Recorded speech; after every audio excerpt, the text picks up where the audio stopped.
There's been a new interest in getting people back to downtown, getting businesses back to downtown. We participate. I know I like to go to Live After 5 downtown, where there's local live bands. There's also a downtown development corporation that is trying to bring people back downtown. How do you feel about getting people and businesses back downtown to that area? Well, I think it's a marvelous thing to attempt to do.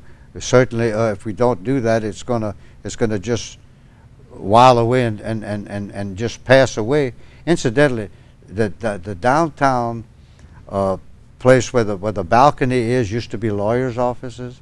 Downtown, down below. That's the balcony, the bar yes, now. Yes. Okay. And below that was Bob's Cafe, and across the street was Latour's jewelry store. On top of that was lawyers' offices and a CPA office. All the people that I really knew well. And when the explosion happened on January 24th of 1970, most of that stuff, the second floor fell in, and it was just the people that were in the store at Latour's actually survived that. Now, what explosion was that? In 1974, I would have been 5 years old. I don't know that much about the explosion that took place in 1974. That was a big gas leak right at the corner where Schwab's office is now. The Schwab law firm. And it was just there was something ignited, and there was a tremendous explosion. And it tore up the building. It tore up the building. It tore up. It did some damage to the post office. It just helped to demolish the building across the street, which was the Bush Style Shop. It broke a whole bunch of glass in the courthouse. I was in there. I was in the building at the time. Oh, okay. Yeah. So you heard the explosion. It was a Saturday afternoon, and we were getting ready for to host the JCs were getting ready to host a junior Miss pageant, and I was fortunate enough to be preparing as the MC that night, and the parade of the contestants had just passed in downtown Houma, and it was just we were fortunate. It was really bad, but it could have been a lot worse.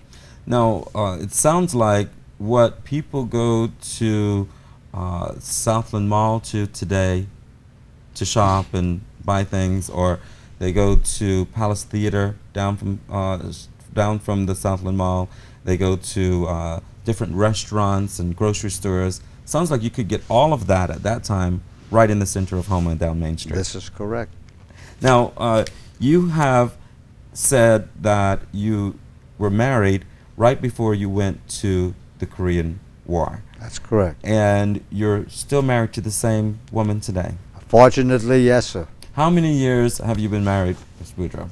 I was married January 27th, 1952, so that gives you 58 plus.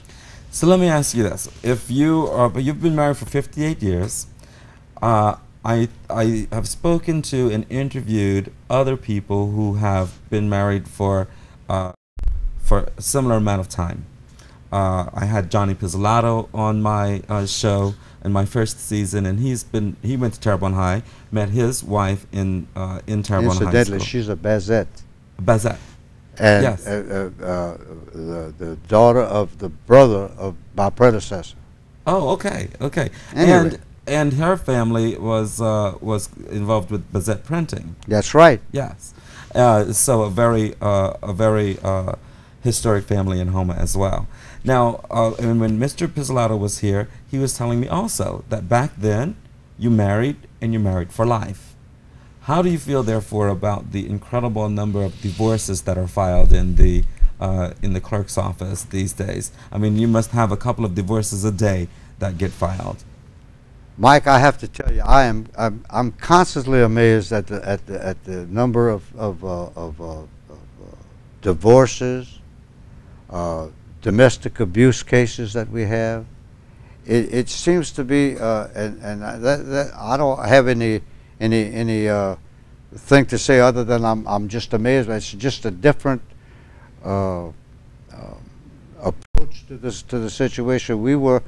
Our background was you looked until you were sure you had found the right person, and you stayed with them. Now that is one of the many changes that have taken place in Homa since you took office. There's been numerous other changes.